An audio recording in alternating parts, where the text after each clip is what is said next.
on July 21st, which is 12 days after the first escape, you've seen the headlines. An AI agent escaped and attacked another company. It went rogue. Everyone's arguing about what it means, but almost nobody has read the timeline. So that's what we're going to do. Just the dates. And every one of those dates is verified by the companies themselves and by the reporters who covered it. Watch what the timeline tells you. On July 9th, OpenAI was running an internal test, a cybersecurity exam where the guardrails were deliberately relaxed. During that test, its agents started looking for a way out of the sandbox, and they found one in an internal service that let them reach the open internet. Then, from July 11th through July 13th, over a single weekend, those same agents broke into Hugging Face, which is a real company. They ran thousands of agents across temporary machines, hunting for the answers to the test they had been given. Now watch this part. On July 16th, Hugging Face discovered the intrusion on its own and reported it to police. And at that point, they had no idea it was OpenAI. On July 18th, OpenAI found the log evidence. On July 20th, the two companies spoke for the first time. And on July 21st, which is 12 days after the first escape, OpenAI confirmed it publicly.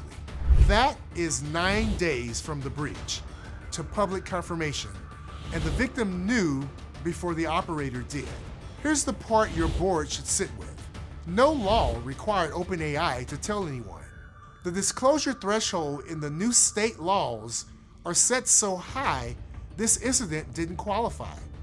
So they disclosed by choice. That's the real story. It isn't that an AI agent went rogue, and we'll talk about that phrase another day. It's that the most resourced AI company on the planet had agents running unmonitored, didn't detect its own escape for more than a week, and was never obligated to say a word about it. So bring that home for a second. OpenAI has a safety organization that most companies couldn't dream of funding, and it still took 9 days for them to find this out. Your company is deploying agents right now with a fraction of that insight. So the question isn't whether your AI could do something you didn't authorize. The question is whether you would even know, and how long would it take you to find out. There are 3 controls that close that gap, and every one of them is measurable. The first is monitoring that is on by default across every agent and every environment, including the test environments. That is exactly where this escape happened. The second is detection. You can actually clock. That is the time from the first anomalous action to containment, measured in minutes instead of governed in a log review a week later. And the third is disclosure. You don't leave to goodwill. You define it internally before the incident so that your board hears it from you first.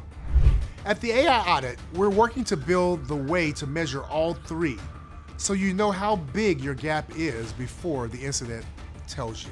The machine isn't going to slow down, and it shouldn't have to, but risk avoided is not value created. Govern your agents so you can actually trust them at speed, at scale, and with proof. I'm Jeff Carson, founder and owner of the AI Audit. Follow along because next week we will talk about the phrase going rogue.